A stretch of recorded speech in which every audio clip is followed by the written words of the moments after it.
This podcast is part of the Batman Universe Podcast Network, hosted by the BatmanUniverse.net.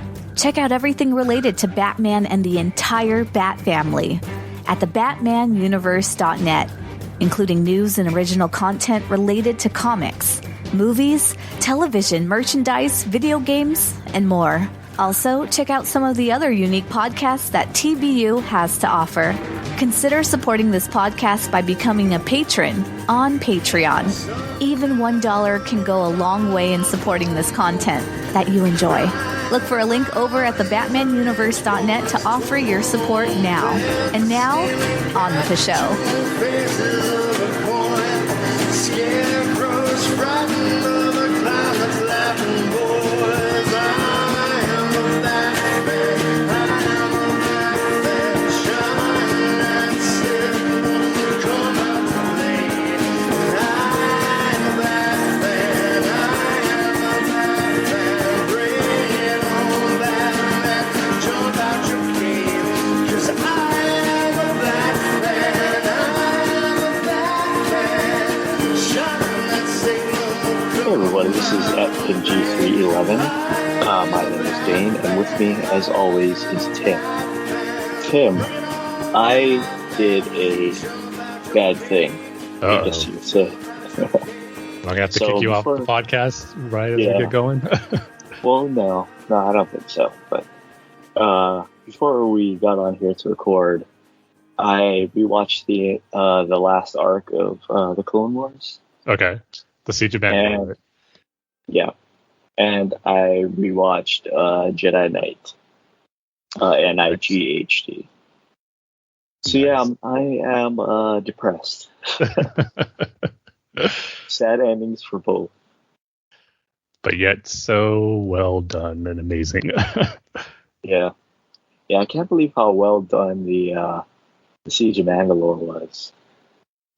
Just like the whole thing, and the ending, especially the ending. Yeah, that's what just takes it up a notch and just makes it a truly amazing piece of Star Wars content. Yeah, like when after they crash on that planet. And just the reflection of seeing Vader in the clone trooper helmet and the visor, it's just, I always symbolize it as this is what the Clone Wars inevitably was all about: the fall of the Republic, the rise of the Empire. And it's just again a tragedy for the story, not of the clones, and just so many others in that era. It's so symbolic and so beautifully done. It's so good. Also, a bit of a gaffe on, I guess, the whole team is, so Ahsoka does that thing with the helmets, right? She puts the Ahsoka trooper helmets up and Jesse's helmet up, and like there's like the burial site. Yeah. And then she drops her lightsaber, right? And Vader comes later, and it's snowing, and you can see like the top of the the clone troopers' helmets, right? Because of the snow. But then her lightsaber is right there. Well, as far as you think it was a mistake for her to leave it? No. It had snowed, right? So you think it would be buried more? Yeah, it would be buried more, right? Because you can only see the top of the clone trooper helmets. Okay. So it would be deeper down because she put it on the ground, right? She dropped it on the ground. So I follow you. Vader just like wipes away the snow, and then it's right there. Well, maybe the troopers kind of dug it up a little bit, and they discovered it, and they didn't want to touch it any further, and that's when they called Vader in. So he could... Yeah, but then there would be a hole there, so, right, where they dug. Only you would find something like that. Some random little flaw. I guess we can't look at it as a perfect ending now, then. Yeah, I guess so. You ruined the entire Siege of Mandalore arc for me. Well, when the special editions of all the Clone Wars episodes comes out, they'll be sure to fix that. Yeah, every single one, all 7 seasons. Hey, I'd buy it all over again if they did that without question. Anyway, let's do our minute by minute commentary.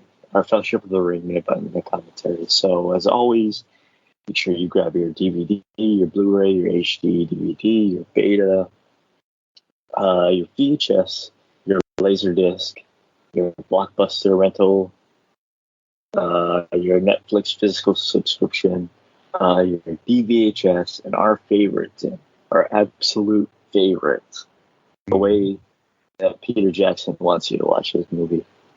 Your VHS to DVD converted copy. Make sure you've converted it to DVD, and I'm going to give the countdown. So, Tim, are you... Oh, wait. We're going from, what is it, minutes 13 to minute 14. So, Tim, are you ready? I am ready. All right.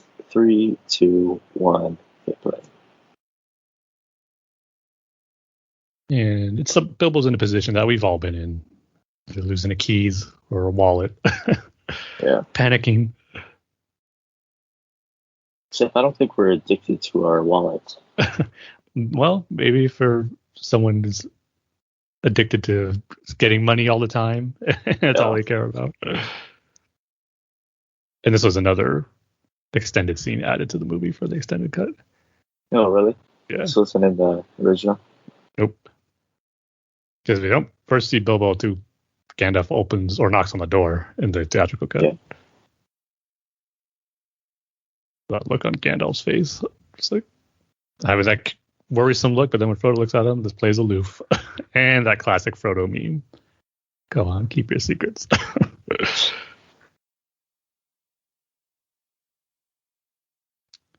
And that was a pretty darn quick minute.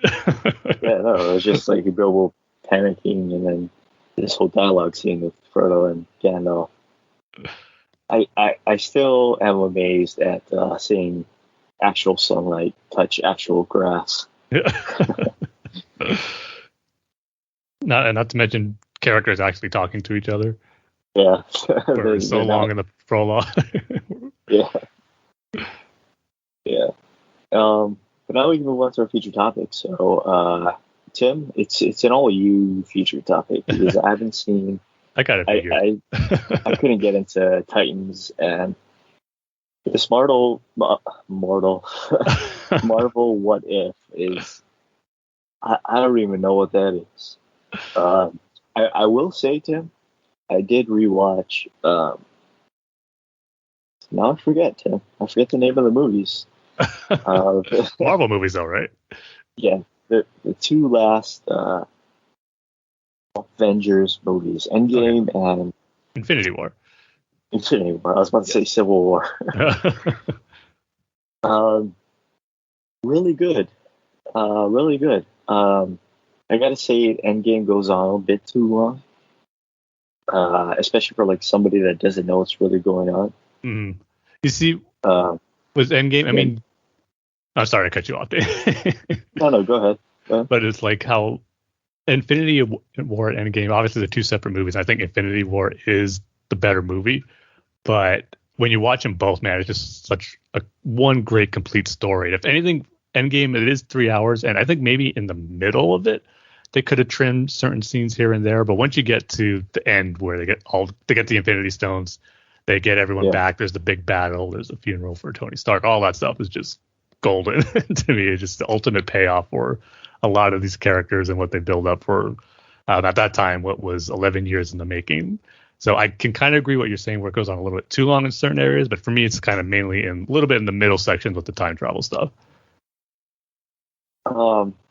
Yeah, about that is, did you Marvel fans know that, I mean, it's pretty obvious, that Iron Man was going to die? No way. Didn't. My money was on Captain America, actually. I mean, like, I was just figuring, like, there's that scene with his daughter, he's playing with his daughter, and he goes back in time and sees his dad and has a little time with his dad. It's like, oh, okay, Iron Man's gonna die. See, I always knew it was going to be someone big was going to die. But I was, like I said, I was banking on Captain America, but man, how they did it with Tony was just perfect. I mean, like you said, for the reasons you mentioned, but then just when you look back at the whole start of the MCU, where he's the one who started it all, and he should be the one to do the final blow, make the ultimate sacrifice. And even you look back at the first Avengers movie where Captain America kind of calls him out on that. We're saying you're not the one to make like the ultimate sacrifice and fall on the grenade or cut the wire. Yeah. Or then Tony says, I'd rather just cut the wire or something like that. But then leads up to that big heroic moment where he does make the ultimate sacrifice. So what exactly kills him? The power of that the gems Infinity Stone? Yeah, it's just all 6 of them. Yeah. It's just way too much for a mortal to handle, even with that is mechanicalized version of the Infinity Gauntlet. It's still too much for him to take. Oh, I see.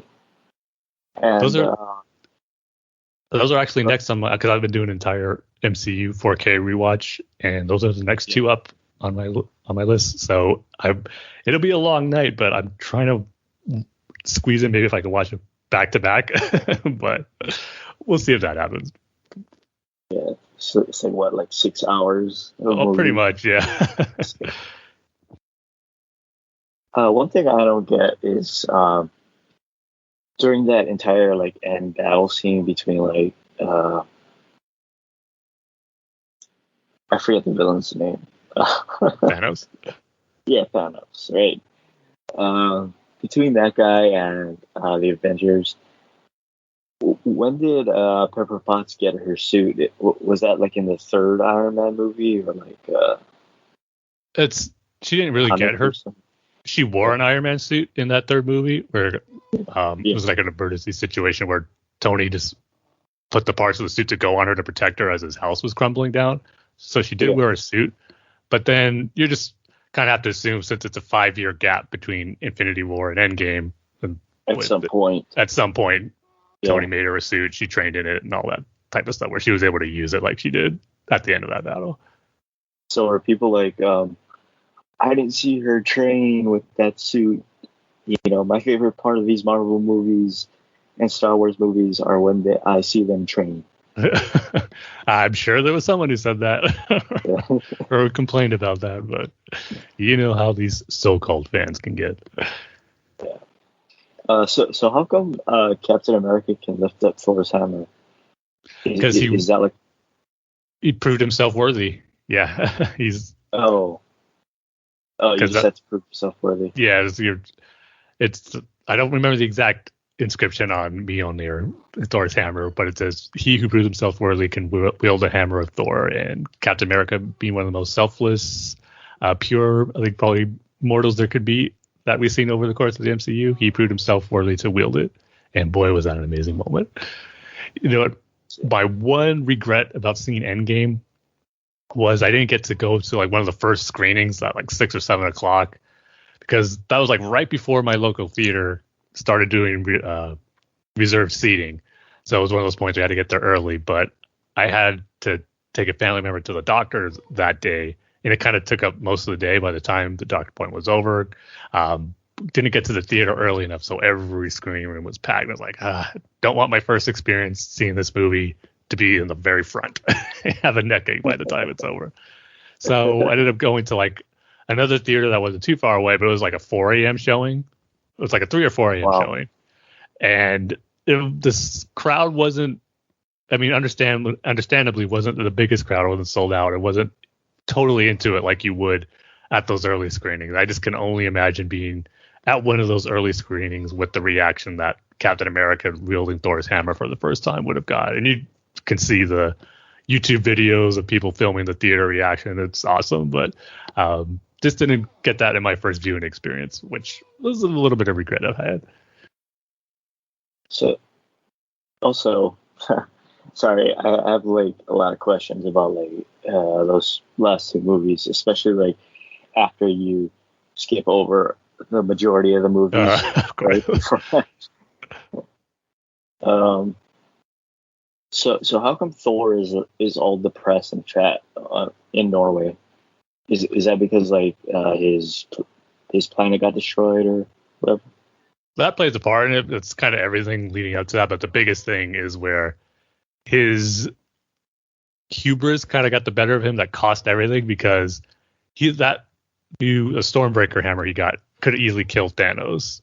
And as Thanos said, he should have went for the head. But Thor wanted to make Thanos know that he was the one who killed him, and just to kind of have him suffer just a little bit. And because of that, Thanos was able to use his last bit of strength to snap his fingers and get away. And because Thor didn't do the killing blow, but he had to prove to Thanos that he would be the one to kill him, that kind of put him in that depressed state, to knowing that technically it was a big part of it. The blame goes to him for not doing that killing blow, all because of his ego.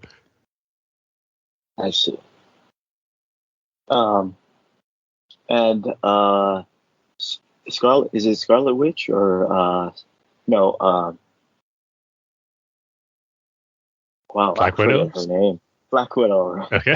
Played by Scarlett Johansson. Yes, not to be confused with Scarlet Witch. Yeah. So she's dead in the Avengers movies, right? Yeah, she's dead and she's not coming back, right?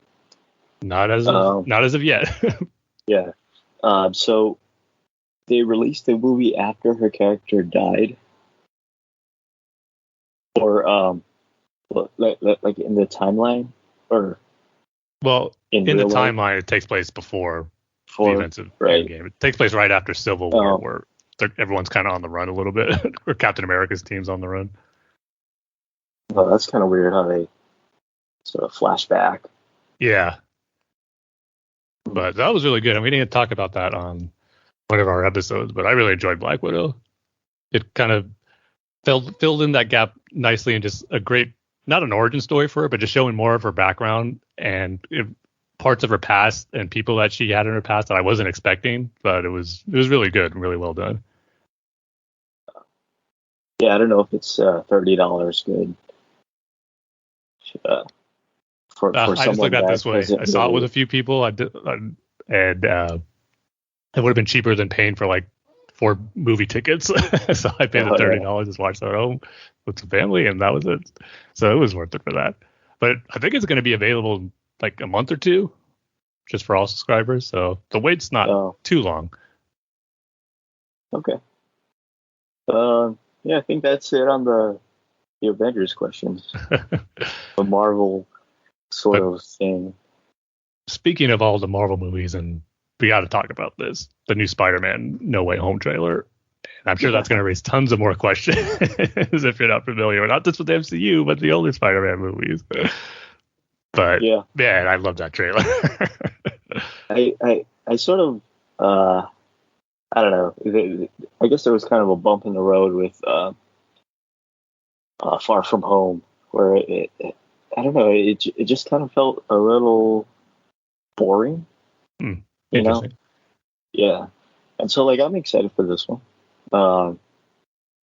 Again, it's like, I don't really know what's going on. How come Doctor Strange is in it? Is he like... Well, that's the beauty of the Marvel universe, Marvel movie universe. I mean, happen, right? It's just, it's like comic books.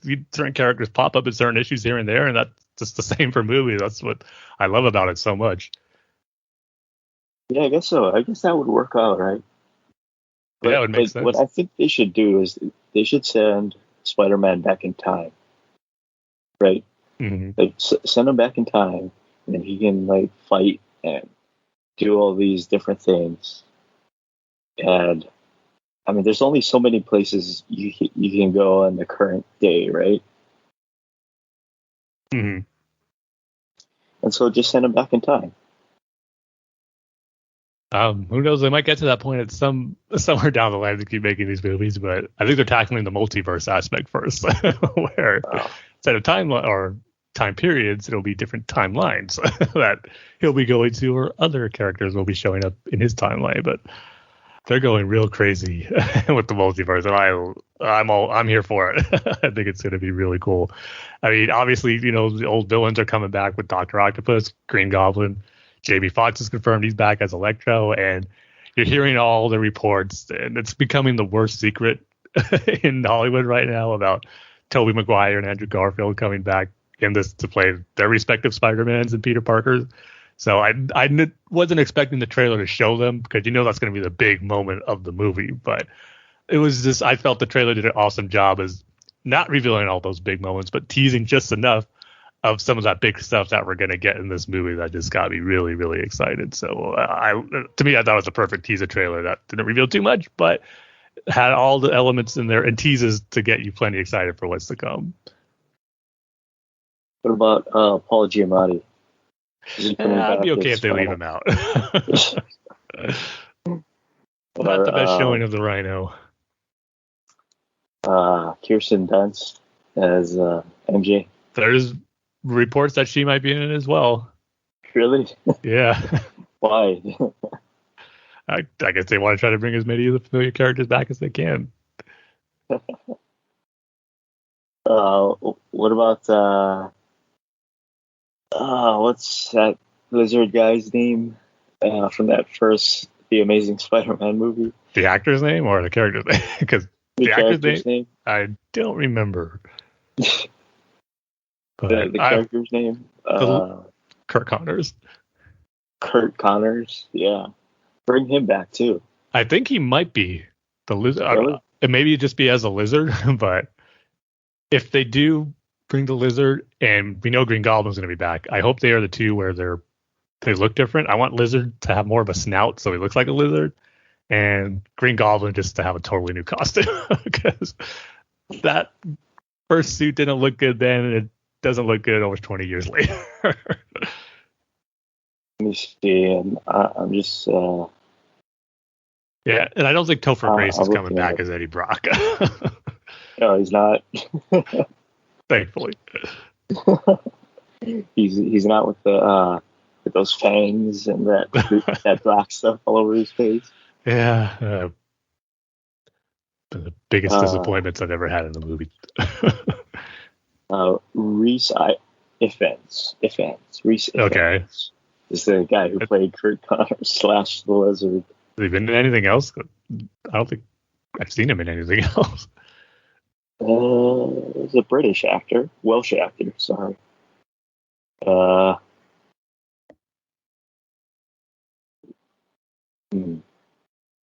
was familiar. in Harry Potter. Harry Potter, Tim. The last Okay. one. Nope, that's it. Well, he's in the Kingsman, the upcoming Kingsman sequel. Okay. Yeah. I haven't seen any of those movies. So don't think I'll probably see the third one. Yeah, that's it. Well, we'll see if he comes back as one of the secret characters in Spider-Man No Way Home, but I have a feeling that this might be the Lizard as a CG character if they do bring that character back. Is Martin Sheen going to be playing Dan Parker? I don't think so. First, we need to see what the Tom Holland's Uncle Ben looks like. Oh, yeah, that's right. We've never seen him. He hasn't been seen. He hasn't been mentioned. He's been hinted at. We saw his briefcase that Peter took with him on his trip in Far From Home, but actually haven't seen him yet.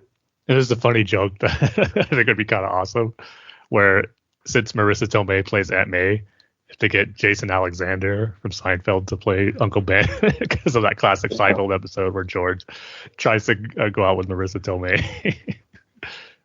That would be the ultimate fun casting.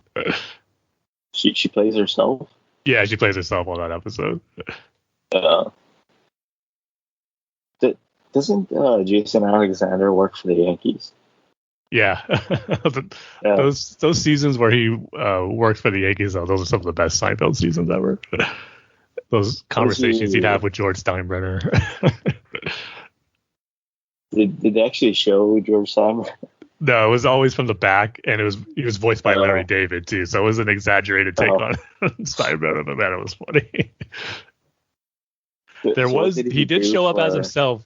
Steinbrenner did make a guest appearance on an episode, but it was a cut scene, so technically he was never in an episode, but they did film a sequence with him.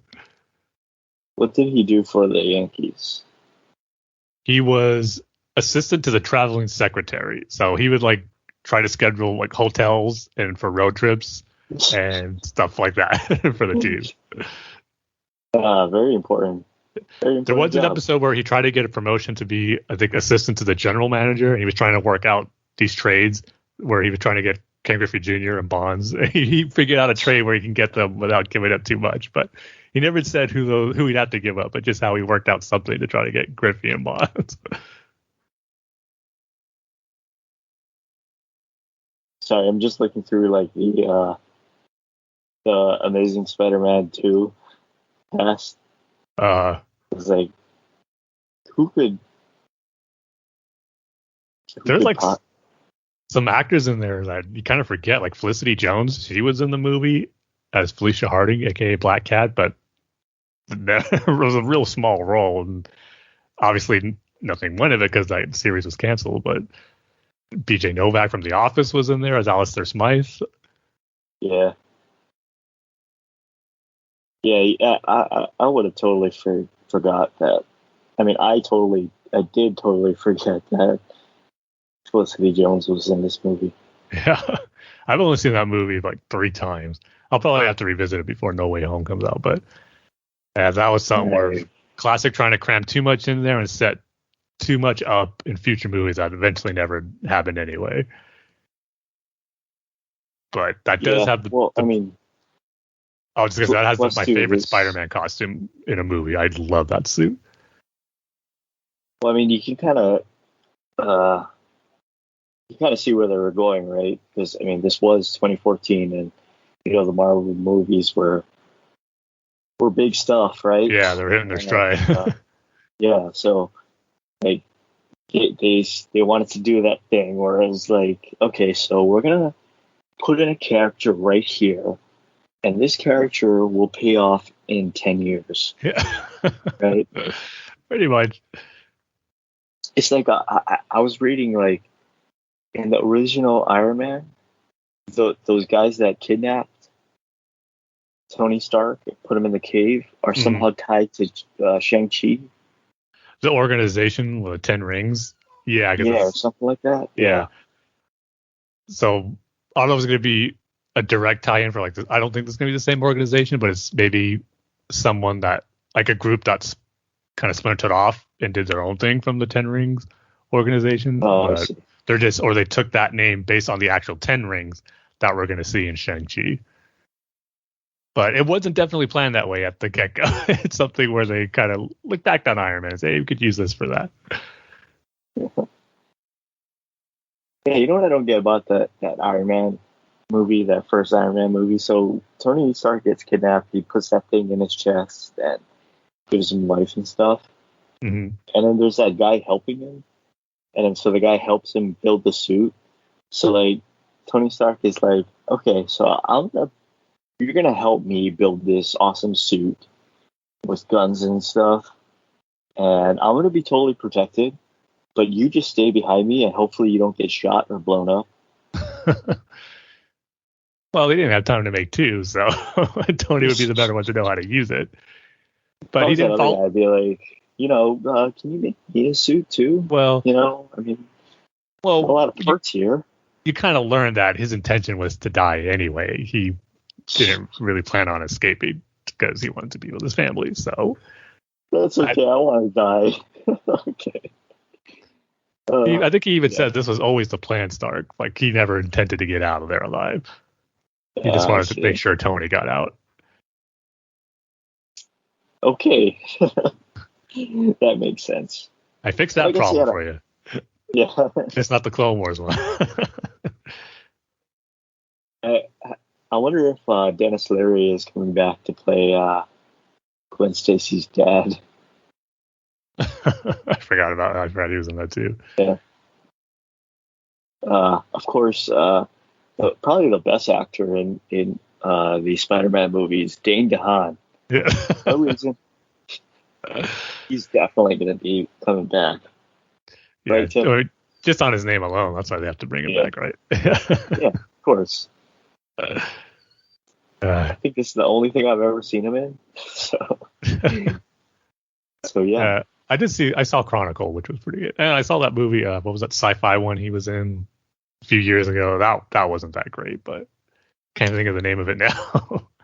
Is it Is it called Cure for Wellness? No. I know which one you're talking about. Just trying to look for it. What's the name? Valerian. Valerian, yeah, that's it. Yeah. That was supposed to be like the big new sci-fi thing, right? Yeah. Like kind of like John Carter. Yeah, it didn't really turn into a franchise. Yeah. Neither did John Carter, so. No. That's, I think, played a part in Disney wanted to buy Star Wars. So they could have a for sure bankable sci-fi franchise.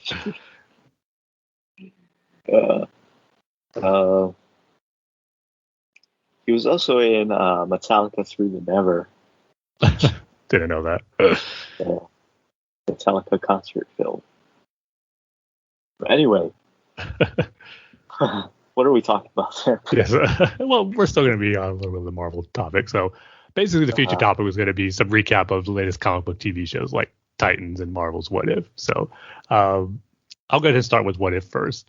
And this series was just such a great concept because there has been the Marvel What If comic book series has been around for years. I don't think it's continuing right now, but it's in the 90s. I got a few issues. Like one of the ones that stood out to me was what if Wolverine led Alpha Flight instead of the X-Men. This different type of what if scenarios is always such a cool concept. So it made sense that it would make for a good TV show for the MCU as well. And having it be animated too. This is the first MCU animated series. Real quick, before I forget, I'm sorry, I don't mean to interrupt you on your thing. So, at the end of Avengers Endgame, right? So Captain America goes back in time, right? Mm-hmm. Then he meets up with I forget her name. Peggy Carter. His girlfriend, Peggy Carter, right? What year are they in? It is back in the 40s. Yeah. Oh. Don't remember the exact year, but it's definitely in the 40s after the war. I see. No, because I saw that image of her as Captain England. Or Captain Britain. Carter is the name she goes by in the What If series. Oh. Yeah. Oh, I see. Sorry, I didn't mean to interrupt you. That's okay. Valid question. So, yeah, there's the first 3 episodes obviously dealing with what if scenarios. Basically, if things were different and played out differently than what we saw in the MCU movies. And I like how they have it where it's the Watcher, this cosmic being in the Marvel universe, who's able to see all these different timelines and outcomes, but doesn't interfere, but is here to tell us the stories. So I just like how they threw him in there as one of the narrators, played by Jeffrey Wright, who we'll later see as Commissioner Gordon. And the first episode has to do with Captain Carter, like you said. And that one, I liked it, but I didn't love it as much as I was hoping to. And the reason for it being where I felt it was following too closely to the beats and just retelling the Captain America First Avenger movie, of course, being different with Steve not getting the super soldier serum, but Peggy Carter was. And it just felt like it was following it a little too closely than I was hoping it would. At the same time, I understand that because it is technically a different scenario, but there was taking scenes directly from the movie, just with obviously Peggy Carter now acting in the role as the first Avenger instead of Steve. And Steve gets this first makeshift Iron Man suit that Howard Stark built for him. So there was definitely some cool action. The animation looked really good in the action. The animation in general, like the character designs, it's not bad, but it's not my favorite also. But when it's in motion, you see the action. I think that style works really good for action sequences. So seeing Peggy Carter fight Nazis, Red Skull, and different enemies, it played out really, really well. And it's kind of, they did a little bit of how Captain America ended, where she gets lost not frozen in time, but she kind of sacrifices herself into a portal that Red Skull was using the Tesseract for to bring in this monster being, and to trap it, to get it back inside. She goes inside with it and locks it so it can't escape. So she's gone. So she's technically gone just like Steve was. But I think they've hinted where they're going to bring her back in a future episode as well. So the first episode, like I said, got off to a nice start, but I didn't love it. I was hoping it would, because it is following a little too closely to the beats of the first Captain America movie. And also the humor and the jokes didn't land as well that they were telling in this story. It just sounded off. So, and those two things kind of hindered it from being as great as I wanted it to be. But the next two episodes, these next two were what I was really hoping for, and to see in these what if scenarios where they just go full blown crazy on just being totally different. Especially the second one, where it's what if T'Challa became Star-Lord, where instead of Peter Quill getting picked up by the Ravagers in the Guardians of the Galaxy movie as a little kid, they pick up T'Challa from Wakanda, and they play it where T'Challa is a kid who just wants to explore and see the world, and just instead of being kept inside Wakanda. And so when he gets picked up by the Ravagers, he agrees to go with them to travel in space, and he becomes Star-Lord. He's raised by Yondu. And you just see the influence that T'Challa has as a person over the course of traveling through space and then coming in contact with these different beings that have big ramifications on events changing in the Marvel Universe. He even gets to Thanos and makes Thanos realize that his plan for eliminating half of the universe is wrong, and there's better ways to sustain the resources of the galaxy. And he convinces Thanos that not to do that, not to collect the Infinity Stones, go with his plan. And Thanos ends up being part of the team of Ravagers and is a good guy. And there's a running joke how he explaining his plans to different characters. They're saying, yeah, that's pretty much genocide. And he tries to convince them, no, it's not like that. It would have worked. But he doesn't go through with it because in the end, he knows it's wrong. And he's, like I said, pretty much a good guy in the story. So I just seen these different scenarios play out with T'Challa as Star-Lord instead of Peter Quill, and seeing how certain characters have happier endings and better stories as far as not going through so much pain in their lives, like Nebula, who we've seen in the Guardians of the Galaxy was tortured by Thanos. That wasn't the case for her here. And getting to see T'Challa interact with characters like Howard the Duck and team up for a little bit was a lot of fun as they make their way through the Collector's palace or living quarters, whatever you want to call it, on Nowhere. And just little Easter eggs planted like we saw in Guardians, but with different scenarios that happened. It was just really, really fun to see this all play out. So that was a lot of fun. And just, again, going full-blown crazy in the what-if scenario where it's just totally different than anything you were expected or already saw in Guardians of the Galaxy or in Black Panther. And then the third episode, which just aired a couple of days ago, was really great. Where it's, I forget the exact title, but it was like, what if the Avengers never existed? Or where Nick Fury tries to recruit the different members of the Avengers that we saw in the movie, but we see him get killed. They're being assassinated by this unknown character who doesn't get revealed to the end. And you're just seeing how Nick Fury has to try to deal with this to find out the mystery of who's doing this. At the same time, cope with an invasion from Loki, to where he's invading Earth because the events where Thor tries to pick up his hammer in the first Thor movie, he gets assassinated. And so that angers Asgard. Loki tries to avenge him. They're going to invade Earth.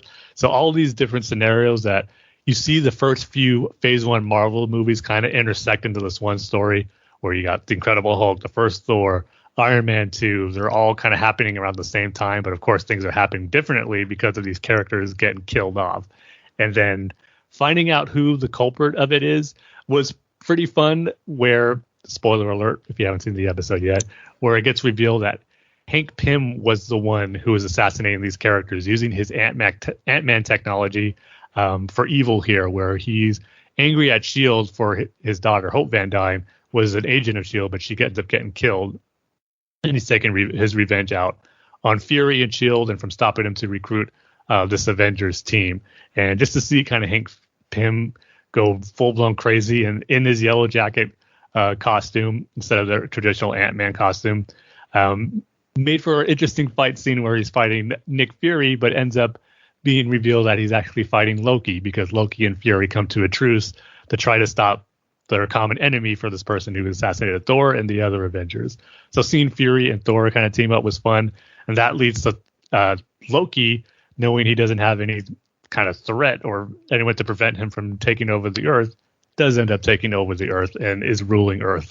So these totally different what-if scenarios played out just make for a very entertaining, very fun series. So I'm really liking it after getting off to an okay start with the first one was Agent or what if Peggy Carter took the super soldier serum. Like I said, enjoyable, solid start, but not great. But these next two ones I thought were really great. So I'm loving it, and just seeing these different variations of the timelines of the MCU is a lot of fun. And of course, this brings me to something where I kind of realized that we didn't get a chance to talk about as well, because we did reviews for the Falcon and the Winter Soldier, WandaVision, but we never got to talk about Loki too much. And did you see the whole series, Dane? I'm not gonna lie to him. I tried. I tried really hard. I tried 3 times. Wow, you didn't get into it. I didn't get into it. I know people are going crazy for it, and that was like the big show. I just couldn't get past that first episode. Wow, really? I know people are like kind of like the WandaVision series, where it's like you got to get past the first couple episodes and everything will be good. And there's like a alligator Loki, yeah, and stuff, and like I just couldn't get past that first episode. I didn't know what was going on. Like, okay, so we're in that first Avengers movie, and we're seeing it from Loki, technically Endgame. Endgame. Yeah. Oh, really? Yeah, because if you remember in Endgame where they go back to the first Avengers movie and Loki escapes with the Tesseract, so it picks up immediately after that. Oh, okay, so in Endgame they changed their timeline. Yeah, exactly. And then Loki escapes, and then that's how he gets caught by those time cops. Yeah, that's how the time variants or get involved with that, because that Loki shouldn't exist, and that's why they're there to arrest him. I see. And then I kind of didn't know what was going on when Loki and Owen Wilson are sitting in that room and they're just watching the MCU. Yeah. On that big TV thing, that TV projector. And like, so he escapes and then he's going into different times then. Yep. Just basically to stop any variant versions of people that shouldn't exist. But in this case, Owen Wilson's character Mobius is trying to use him to find another variant Loki that's killing part of their TVA agents. And so who better to try to stop a Loki than another Loki? So then they go to like Pompeii. Where it explodes. Yeah, because Loki was trying to prove a point there. No, Loki was trying to prove a point that if a big event destroys something and you mess with it, it doesn't matter, where it's not going to change anything. Like you can mess certain things up, maybe even hide out in that time period and then escape right after, because the TVA, which is that organization is called, their agents won't follow you there because that place is going to be destroyed anyway. So he was just kind of proving a point. Okay. And then like I think like in the second episode they go to like a Renaissance fair or something. Yeah. Yeah. And like there's a Loki there that they're trying to stop. Mm-hmm. That's as far as I got. Okay. Yeah, like I tried, Tim. I know I'm not good at these Marvel things, and I know I make fun of them sometimes. But like I sincerely tried to watch this TV show because everybody was talking about it, how good it was, and I felt like I was missing something. And I guess I was missing the MCU. Yeah, just a bunch of movies, right?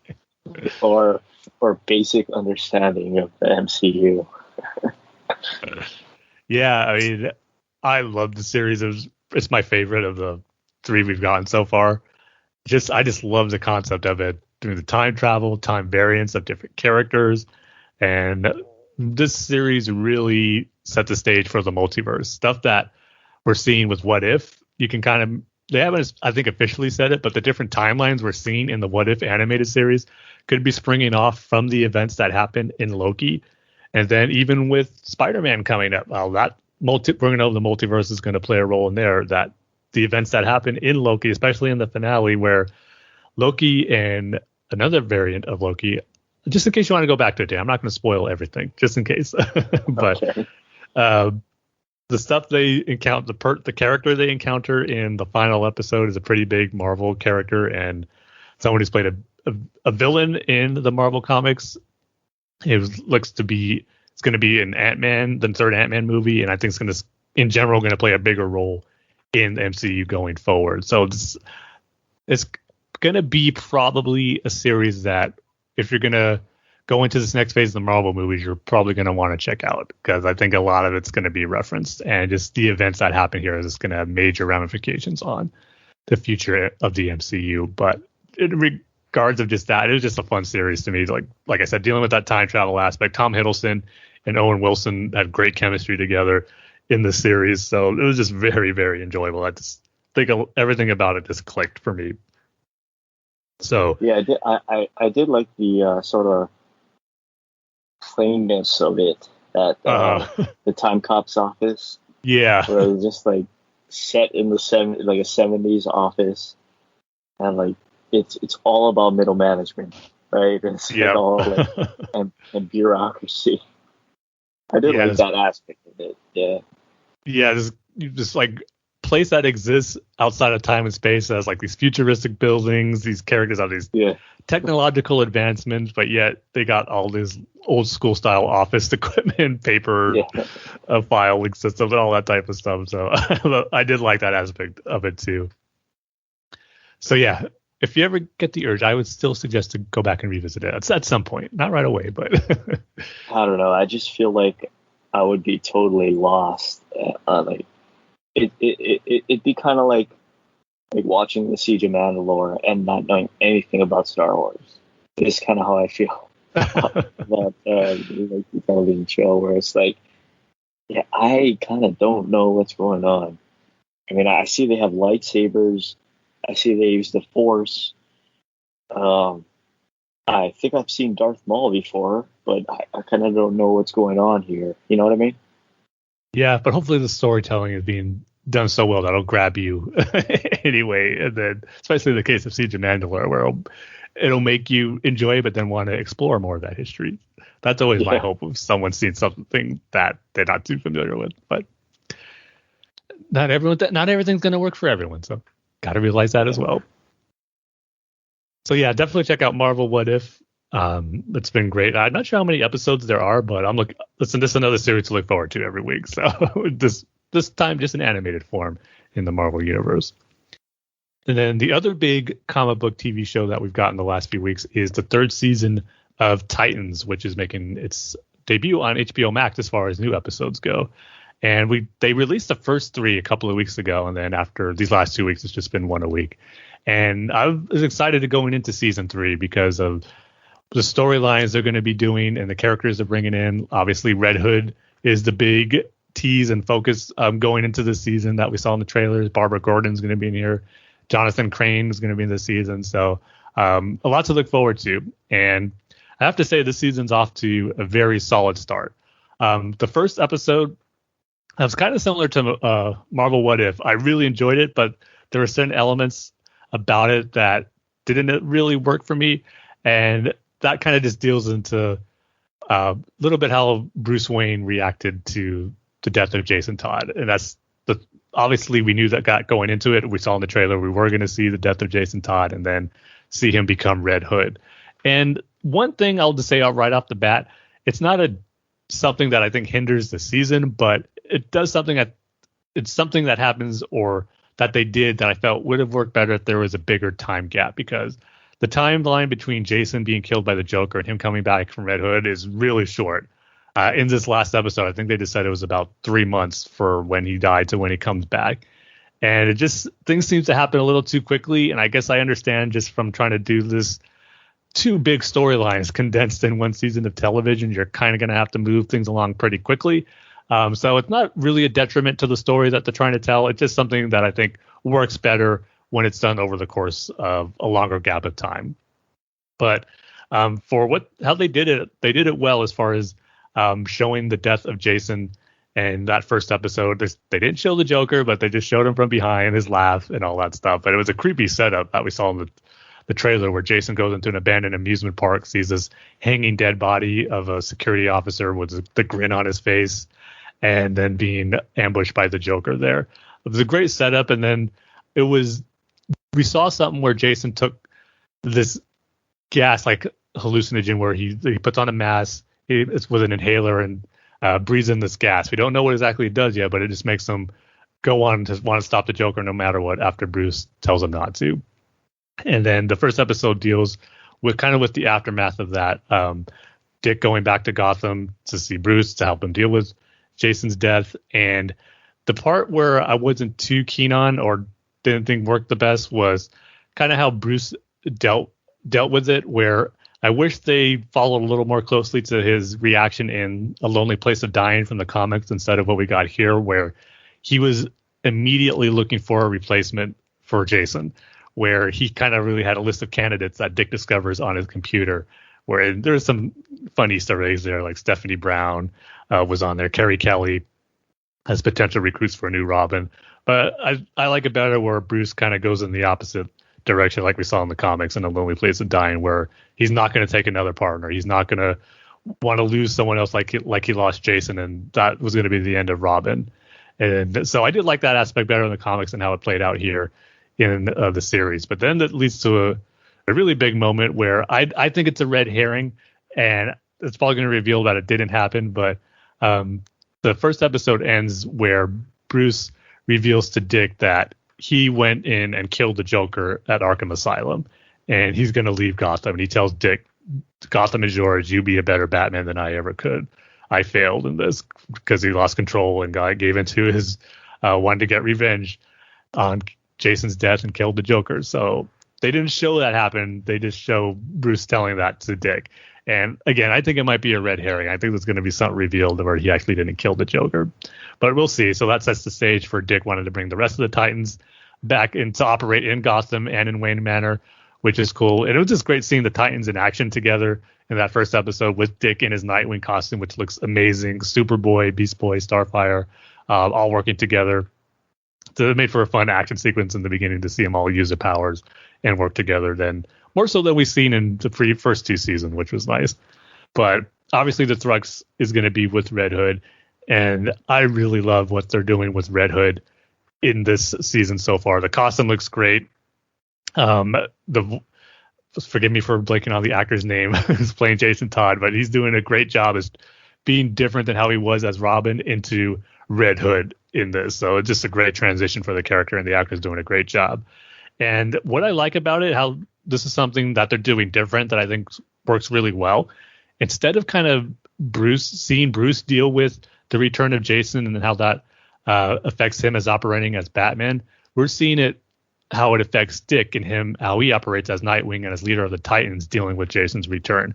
And for a story that we've seen several times now, I like the switch up, how we're seeing it more from Dick's point of view and how he's dealing with the return of Jason, more so than Bruce in this series. And that the dynamic between that we got between Nightwing and Red Hood in the few scenes that we've had so far this season have been really good. The fight scenes there's been two of them. They're short, but man, are they sweet. Seeing Nightwing and Red Hood go at it in live action with their costumes looking as great as they do has been fantastic. It's just awesome to see. So that stuff's been great, but they've also so far turned Red Hood from pretty much an anti-hero to a full-blown villain where he's getting revenge on the Titans, because in the third episode was fantastic, probably my favorite of the season so far, where he tries to lure the character Hawk to try to help. Jason calls him saying, I need help. He lures Hawk in where Hawk pretty much wants to bring him down, not necessarily to help him for what he's done, and how, because Red Hood's already killed several people. And so when Hawk reaches Red Hood traps him and plants a bomb inside his chest. And I forget the exact timeline, but as far as how long he had, but it was something different where it wasn't just a timer countdown. It was a heartbeat countdown where once his heartbeat reaches a certain amount, that's when the bomb goes off. So Dick has Connor Kent, Superboy, try to make this diffuser for the bomb. And I liked how we got to see, since Connor Kent is a clone of Superman and Lex Luthor, we got to see both sides play here, where he has the brains and smarts of Lex Luthor to try to build this bomb, but yet have the speed of Superman to try to build it in enough time to save Hawk. And it made for a great twist ending, where this is where I feel Jason went full-blown villain mode, where he tries to lure Dove to get him to I forget exactly what he was having her do. I think just to steal like these gold bonds or something to deliver it to him, and then he would give her the trigger or not the detonator, but the diffuser so it can turn off the bomb in his heart. But Nightwing was playing it, didn't want to do that. He didn't want to do anything for the Red Hood to help him in whatever plan he was doing. So he was trying to do his own way to get to find Jason and try to get in contact with these different associates that he would have to try to find his location. But Dove didn't want to wait. She wanted to get that diffuser right away. So when she confronts Red Hood and she has what he asked for, he gives her a gun. He just says, the only way you're going to get the diffuser is to shoot me. Like, go on, do it. You're going to kill me to save Hawk? He's just egging her on, and Dick shows up as Nightwing's telling her not to. You know, this isn't typical hero speech. This isn't who you are. This isn't what we do. This isn't worth it. We'll find another way. Just don't kill him. But she has to save Hawk, so she pulls the trigger on her gun to kill Jason. But in reality, that gun was the trigger. And when she shot it, Hawk just ends up exploding right before Superboy was able to get the diffuser. He saved it or got it built just in time. He was on his way to save him, but because she pulled the gun on that trigger, it detonated it early and he blew up. So we lost a major character, a Hawk, in this series, and the way they played it out was really well done. The emotional reaction that Dove had when she realized she was the one who pulled the trigger, and again, just showing the evil that Jason is doing here that we didn't see too much from Red Hood early on in other stories, where he's just pretty much straight up a villain and doing stuff like this, and not more so than being an anti-hero. So all that stuff was great. And then one aspect that we got in the last two episodes that I'm not a huge fan of is Jonathan Crane in this story. I just don't like how this actor is portraying him. It just doesn't feel like I'm seeing Scarecrow, Jonathan Crane, that I'm used to. It is a different take, and it gets revealed that him and Red Hood are working together. That gas I was telling you Jason inhaled before he went to take on the Joker was Scarecrow toxin, but it wasn't fear toxin. It was one that removes your fear, which you've seen before in several Scarecrow stories. None better than in the Batman the Animated Series episode, Never Fear. I'll have to add that. That's one aspect I felt that isn't working just yet, is that of Jonathan Crane and Scarecrow. And just him being the one that kind of teams up with Jason, and where he's kind of the puppet master over Red Hood here. This last episode that just aired called Lazarus, it was a really good one, but it just got a little overhyped for me, seeing some of the reactions on social media before I got a chance to watch it. It was a great deep dive into the psyche of Jason Todd before he went or before he got killed by the Joker, just seeing how he's dealing with trying to struggle being Robin and kind of being afraid at certain points because of what happened to him in the first two seasons, especially in season 2 with Deathstroke, and how he kind of lost a little bit of his edge, and he's trying to overcome this problem of being afraid so he could still continue being Robin. And Bruce sends him to Leslie Tompkins to try to get help, but puts him on hold for being Robin till he finishes his sessions with Leslie. But then Bruce comes to realize that he's just going to have to take away Robin from Jason permanently to protect him. It's not right for him. For his own good and safety, he shouldn't be Robin anymore. And that's what kind of sends Jason off the deep end as far as really wanting to prove himself and to take that, to go to Scarecrow or Jonathan Crane in prison to help him make that formula that will take away your fear, so he can be free to be Robin without any fear or hesitation, and thus prove himself to Batman. But we know where that leads him for getting killed by the Joker. And then it gets revealed that Scarecrow was kind of the one who brought him back to life with a Lazarus pit that was buried in Arkham that no one knew about, apparently. And just their motivation for Jason becoming Red Hood, just to me, wasn't the greatest that we've seen in other stories, like Under the Red Hood movie, where his motivation is because of wanting to know why Batman let the Joker live after killing Jason. There's that great line where he says, "I thought after me dying, that would be it. But no, you still continue to let him to live and to hurt others." And that's always been my favorite thrust of Jason becoming Red Hood, thus even taking on the moniker of Red Hood, of knowing that was Joker's past costume identity that he had before he was a Joker. It just made sense for Jason to use that. And here he doesn't really give a reason why he takes on the mantle of the Red Hood. Sure, he could just say, "Yeah, Joker killed me, and I'll just take on his own mantle." That's why. But it doesn't have the same effect that it had from a story-wise standpoint and from Jason's characterization for wanting to take on the Red Hood. moniker that he had in the comics and in the Under the Red Hood movies. So that aspect is one thing I wish could have been better this season is with Scarecrow and how him and the team up between Red Hood and their motivation for what they're doing. Maybe we'll learn more about it as the season goes on, but right now it's not my favorite aspect of the season. But so despite a few of those things I thought could be better, I'm still really enjoying this season. I really love what they're doing with the characterization of Red Hood and his encounters or his dynamics between Nightwing and the rest of the team of the Titans so far has been really good. So I've been enjoying it. Again, it's another one I have to look to see how many episodes are in the season. But right now we're on episode 5. And so far this has been the strongest season of Titans yet. So I'm really enjoying it. So if I have to score them, I'd probably go ahead and give Titans so far a 3.5 out of 5. And Marvel What If, I'll probably give it a 4. Both off to really good starts and just some awesome comic book TV shows to get on a weekly basis for the next few weeks. So which is always an awesome thing to have. Titans season 3 is 13 episodes. Oh, thanks for providing that info. So just a little under halfway through. And the big thing about it is because this season feels more concise and focused, where on the second season, it was kind of all over the place, where there was multiple story threads that were just too much for a season, where you just really wanted to focus on the main one, which is the Deathstroke conflict. And I'm glad so far this season, they do have the Blackfire story arc, which is going to be the B plot of the season with Starfire and her sister. But even that hasn't taken away or distracted from the main focus of being Jason and the Red Hood, which has been nice. Yeah, I'm trying to look for a picture of the Scarecrow in season 3. He hasn't been in costume yet. There was a scene where Jason was looking through Bruce's trophy case and we saw the Scarecrow mask. That looked good, but just the actor who's playing him doesn't look like Jonathan Crane to me and just doesn't act like how Jonathan Crane, I think, would act. I see. I don't know if this is like a fake image, but I don't know. Looks all right. Does he have like a top, like that hat? And like it looks like he has something over his mouth. No, I haven't seen him. Maybe it's an image I just haven't seen, because I assume he's going to wear a Scarecrow outfit at some point, but I don't know if they revealed that yet. Oh, I see. Okay. No, I think the one you're looking at is from Gotham, actually, because I see the one with the hat. Yeah. Oh, it's from Gotham. Yeah. Oh, that's a cool looking. I was going to say what you want about Gotham as a series, but the designs they had for Scarecrow were amazing. He looked great on that series. They also had Fish Mooney.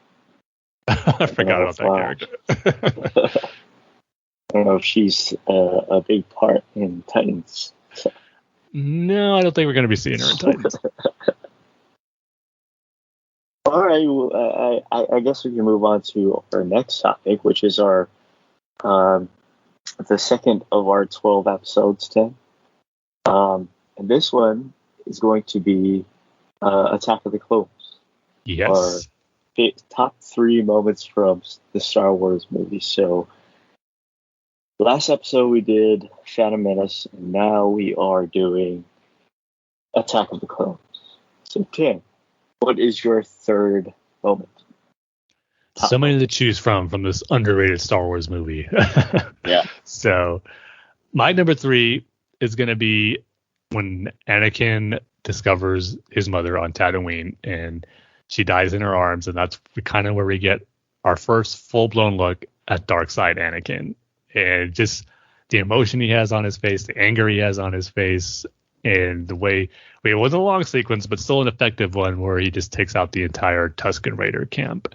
And how that was going to be the catalyst to kind of what we know would happen later in Revenge of the Sith, and just planning the way of Anakin being afraid to lose the ones that he loves and leads him down that dark path. And I just thought that scene was executed so well done, with Hayden Christensen's performance there, and just seeing the beginnings of Anakin joining the dark side. Such a pivotal moment for the character. So that is my number 3 pick.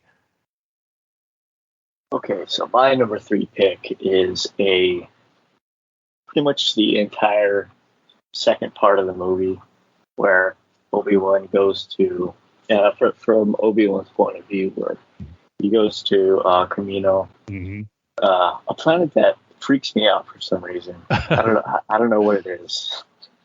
Maybe it's the storms. Maybe it's the Kaminoans. Maybe it's the interiors of like the labs.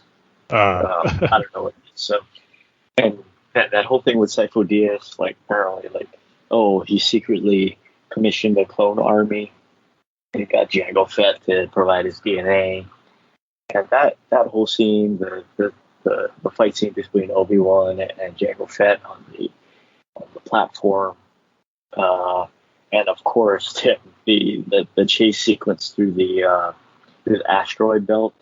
So good. Especially with those mines, the sound of those mines are awesome. All timers right there. Yeah. So that whole sequence is my number 3 pick. So number 2 for you, Tim. Number 2 is going to be the Battle of Geonosis, the beginning of the Clone Wars. I mean, how awesome. I still remember how excited I was seeing that for the first time. I mean, first, just the arena battle was a lot of fun. Then you get the Jedi rescue. And then you top it off with the appearance of the clone troopers, who just looked amazing right off the bat. And just got this big battle action sequence, which was just mind-blowing at the time, seeing it for the first time. I still love it to this day, almost 20 years later. And then just when you think it can't get any better, you get Anakin and Obi-Wan fighting Count Dooku, and then the moment that everyone going into the movie knew was going to happen. Yoda and his lightsaber debut was just, man. We're talking about crowd cheering moments earlier with Avengers Endgame. This was the first big one I think I've been a part of, was seeing when Yoda ignited that lightsaber, everyone just losing their minds in the theaters. It was incredible. So that entire full end sequence of Attack of the Clones was just one of the best ever in Star Wars. It's just because of everything I just said and everything that happens there. It's so amazing. Another why I feel like Attack of the Clones is just so overrated. Yeah, you could kind of complain about the dialogue between Anakin and Padme, but it's such a small part, I think, in the overall movie for what works so well in it. And the end sequence is one of the best in Star Wars, period. Yeah, we got the same number 2, Tim. One thing I will mention is when Yoda shows up and he's about to fight Count Dooku, he lifts his robe and he uses the Force to get his lightsaber. He only does that once. I wish he did that again in Revenge of the Sith when he fights Palpatine. That's so cool. So yeah, I agree with pretty much every aspect of what you said. You know, you can criticize Attack of the Clones for the Anakin Padme stuff, right? But I mean, you get to see an army of Jedi fight for the first time. We've never seen that before, right? Mm-hmm. And I feel like that kind of gets lost in, people saying like, oh, the dialogue between Padme and Anakin is bad, stuff like that. So, yeah, I guess we agree on number 2. So number 1, Tim, are we going to agree on number 1? Well, probably not, because my number 1 was your number 2. Everything on Camino. I love that stuff. I mean, the story behind the clones, the clone troopers, the Clone Wars, it's one of my favorite aspects of just what I love about Star Wars. And seeing the origins of it here was just amazing. I love Camino. It is, if I freak you out a bit, Dane, but it's my favorite Star Wars planet ever. And just how it looks with the rain, how it's the home of the clone troopers. It's just amazing seeing it here for the first time. Going Jango Fett, what we learned about Boba Fett, Obi-Wan, their fight, like you said, just everything about it. It's just the highlight of the movie here. Just kind of seeing the beginnings of something in Star Wars that I love so much, being with the clone troopers and knowing what's come after that with Clone Wars, and just seeing the different type of clone troopers we meet throughout the course of the series, who've become some of my favorite characters. It all begins here on Camino and Obi-Wan discovering it for the first time in this portion of the movie. So that's my number one favorite aspect of Attack of the Clones, or scenes, or multiple scenes, whatever you want to call it. But everything on Kamino, I just absolutely love. It's just, it looks fantastic, and how it starts a big story point in Star Wars is just so great. So yeah, that is my number one for Attack of the Clones. It's funny. I like how real world things are brought into Star Wars. Okay. Like the reason why Camino is a water planet is because of global warming. Yeah. And like all their cities are on mountaintops. I just think that's pretty cool. But anyway, my number one is the ending. I think it has the most depressing ending. That's not overtly depressing like Revenge of the Sith is. Sure. Where you have Anakin marrying Padme, and then you have the creation of the clone army, right? And then the clone army battalions, and then you see Palpatine, the now Chancellor Palpatine. Yeah. With emergency powers now. Yeah. Looking totally satisfied, like, oh, this is playing right into my head. Yep. And you know it, the audience knows it, everyone knows it, except for the characters that matter. You see Bail Organa looking visibly upset. And it all culminates with, like I said, the wedding between Padme and Anakin, which is not a healthy relationship.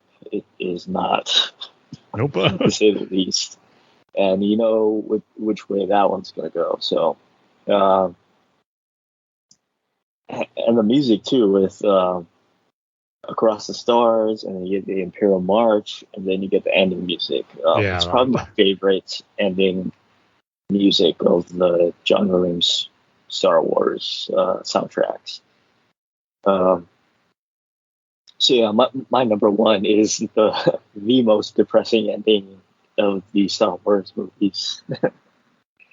I mean, because if you really think about it, it's like, okay, so like Revenge of the Sith, yeah, Anakin turns into Darth Vader, right? But then there's hope at the end where Luke and Leia,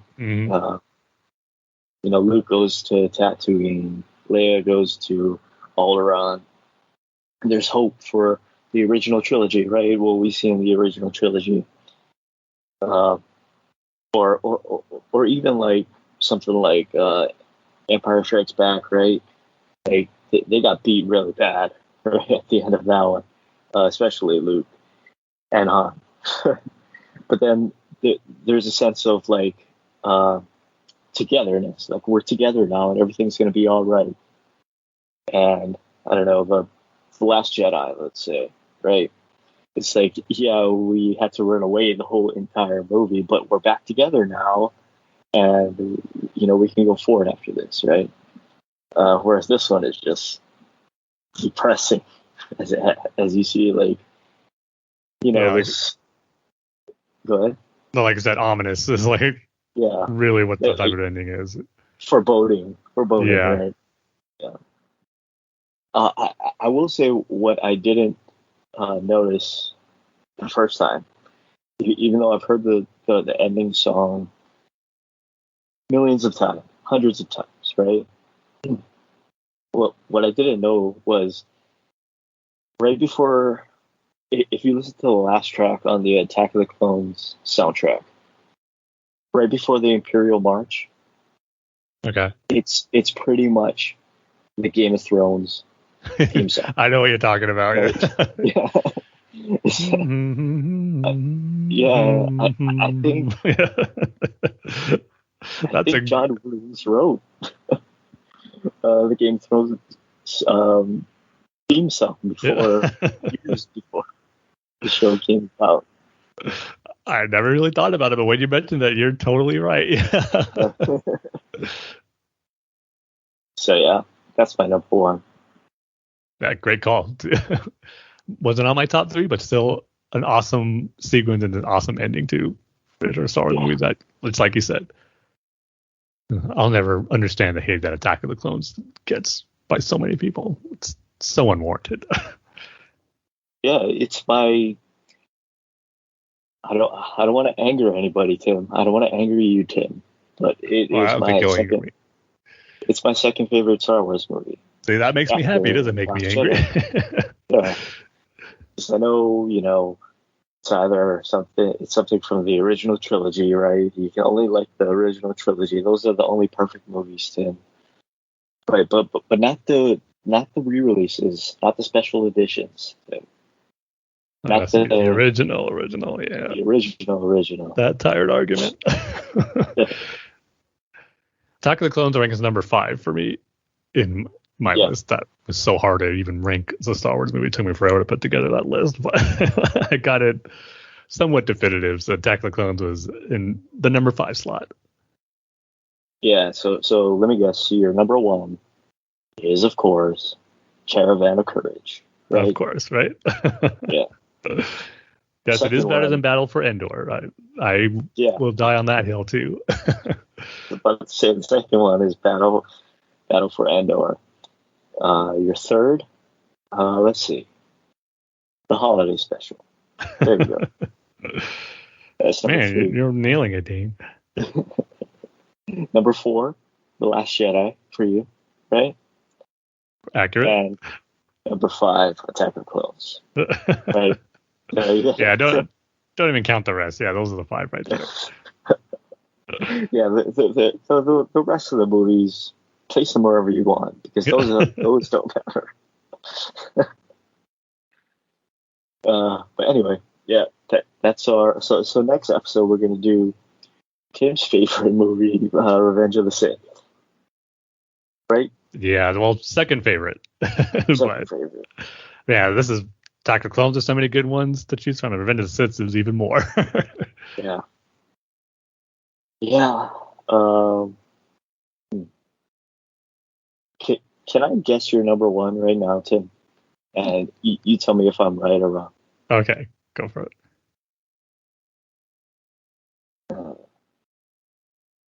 It's the Vader scene. No, it is not. Okay. So you could scratch that off the list for what I'll be mentioning as my number 1 next time. But Okay. The second is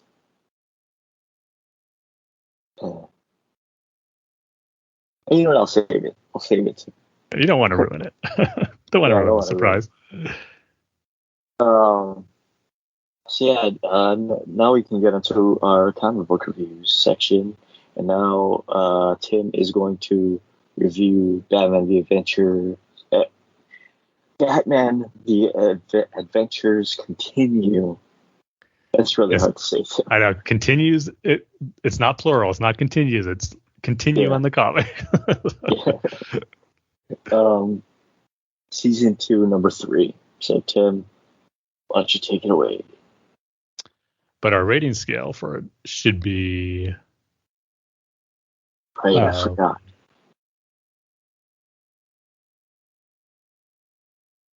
What is it? Trying to think. I did good on the last one. We're coming up one right away. Now this one, I'm stumped for a bit.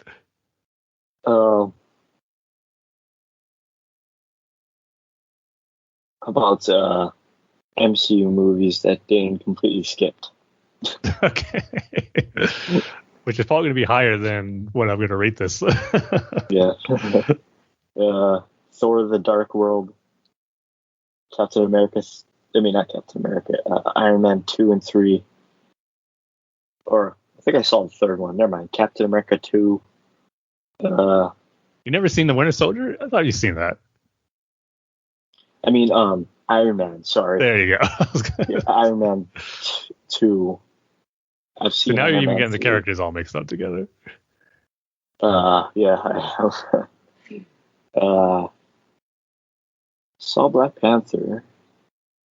That's a pretty big gap movie. Black Widow. I didn't see that one.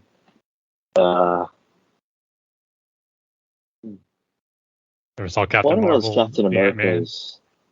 Yeah, I saw those two. The Guardians of the Galaxy ones I saw. One of the Captain America ones, the Dark Soldier, Winter Soldier. Winter Soldier, yeah. Yeah. Yeah, because at the end of Black Panther, I think it was it Black Panther? The mid credit scene where it's like Bucky shows up. Yeah. I remember being like, I have no idea who that is. Wow. Yeah, pretty big list of movies to skip over by the time you got to Black Panther, that end credit scene. Am I missing one? I saw Thor Ragnarok. I'm sure you are. Yeah. Anyway, yeah. That's going to be our rating scale. Yeah. Okay, so Batman The Adventures continue, Season 2, Issue 3. This one was a great issue. It's pretty much a one-off unless they harken back to it in a future story arc moving forward. But I really like the characters that they use here, and they pulled one from a great episode of the animated series that worked really well. So basically it starts with Batman trying to take down Black Mask, who is making his debut in the animated series universe. And they need to bring in someone who can give them all the dirt and evidence they need to take down Black Mask. And that is none other than the Jazzman, who you'll remember from the episode I Am the Night, to where he was the one who shot Commissioner Gordon and put him in the ICU. And that just kind of put Batman in that depressive state. As far as wondering if what he's doing as Batman is enough. Should he continue doing it? It's a great episode. So that episode ends with Jazzman trying to finish off Gordon at the hospital, but Batman stops him and he gets taken in prison again.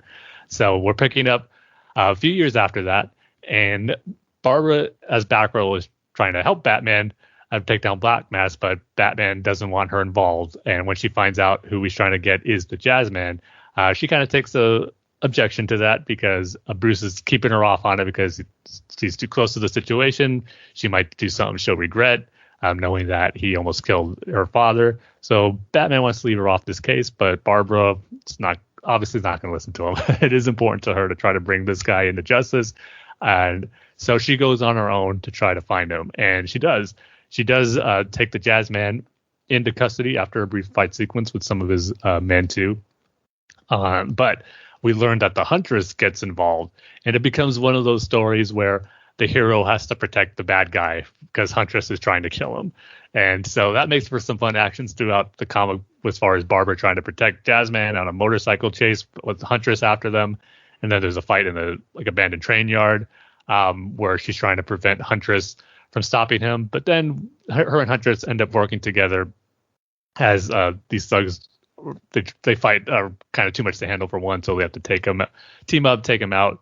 But what I really loved about the story is how it used the Jazzman and tying him into Huntress's origin as well, where we know her family was murdered by rival mob boss. And while the Jazzman wasn't one of the gunmen, I liked how he was someone that still played an important part in their murder for her, because him being all about music, he actually went to their player piano and started playing music as her family was gunned down. And that song that he played was forever stuck and haunted in her mind to where she can't hear that song anymore. It's always playing in her head, this like constant sound that she hears that she wants to get rid of, and thinks the only way to do that is by killing the Jazzman.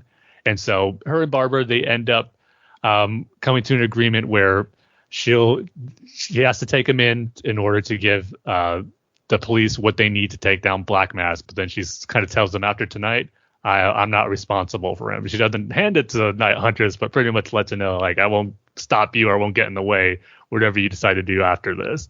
So they do take Jazzman into custody. And once they kind of get what they want to from him, they have a guard escort him back to his cell. But when the issue ends, it's revealed that, or the guard starts humming this tune, and the Jazzman goes, "That sounds familiar. I know of that song," or something to that effect. And then the guard reveals that it's actually Huntress, and she's not taking him back to his jail cell. And you just gotta see this black image, and you read the sound effect like a flip type noise to signal her firing her arrow into him, even though we don't see it. It's heavily implied that she took him out here. And so I just thought this issue kind of was a great use of bringing back a character from the animated series who was only in one episode, but kind of had a fun gimmick to him as far as being involved with music, and that you kind of expect Batman villains to have in certain instances, but yet still being someone who is like a street level gangster type villain with the musical theme to him. So I always liked that aspect of that character in that episode. I thought this was a fun way to bring him back and tie him into Huntress's origin that made total sense, and not just having be, oh, he pulled the trigger and that's why I want revenge, but having it be something that's more mentally involved with her pain and trauma that she has with her family being murdered, and how her killing him would hopefully bring closure for her in that, and have that song stop playing in her head. So I love all that stuff they threw in for his character and tying it into her origin. And like I said, for some fun team ups and was between her and Batgirl, and then kind of them going at odds with it too. So just a really fun, great issue. Just continuing on what I love about the series so much, bringing in these new elements into the animated series universe, but yet also at the same time bringing in some characters from the TV show that you wouldn't expect to see again. So I'm going to give this one 4 out of 5 MCU movies that Dane has skipped, which is much lower than the ones he probably actually did skip and has not seen. Yeah, much lower. Because it's going to grow, Dane. I don't know if you're going to see Shang-Chi and the Eternals right away, but that's just going to be more added to the list. Well, the way the COVID-19 pandemic is going, I don't think I'm going to go to the theater for that. I don't think I'm going to chance it, because it's not going to be streaming, right? No, not right away. Yeah, that's what I thought. That Eternals one looks really good. Yeah, that looks great. Yeah. It's going to be a little Game of Thrones reunion, too. Oh, yeah, from Jon Snow and that other guy that dies. Rob Stark. Rob Stark, I forgot that guy's name. See, I remember his name from Game of Thrones, but I don't remember the actor's name. Let's see. Let's see if you can guess it before I look it up. Probably not, unless I look it up myself before you do. Richard Madden. Okay, there you go. Yeah. Let's see if I remember it for the next time. And Jon Snow's name is Kit Harington. His name I do remember. Yeah. I like this. The real reason Richard Madden left Game of Thrones is his character died. I was gonna say because his character died in the books. Those clickbait titles. Yeah. Well, I guess that's it for this episode, Deb. That was a fast one. Yeah. Short and sweet, but a lot of great stuff for you to watch if you haven't watched it yet with these comic book TV shows. Sure. Go to the BatmanUniverse.net, Facebook.com/Batman Universe. Shows, Twitter handles at Batman Universe. Batman Universe's Twitter handles at Batman Universe. You got all that out there. Show's Twitter handles at Bat-Fans Podcast. Tim's Twitter handles at TimG311. My Twitter handles at DaneSmith. Rate and reviews on iTunes, and email the show at batfanswithoutpants@gmail.com. So with that, like we say at the end of every single episode, we love each and every one of you with all of our MCU movie hearts, even the ones that we have not seen. Or I should say the ones Dane has not seen. Because I've seen all of them multiple times. I missed a few, Tim. I missed a few. It's just a few. We'll see you guys next time. See you next time, everybody.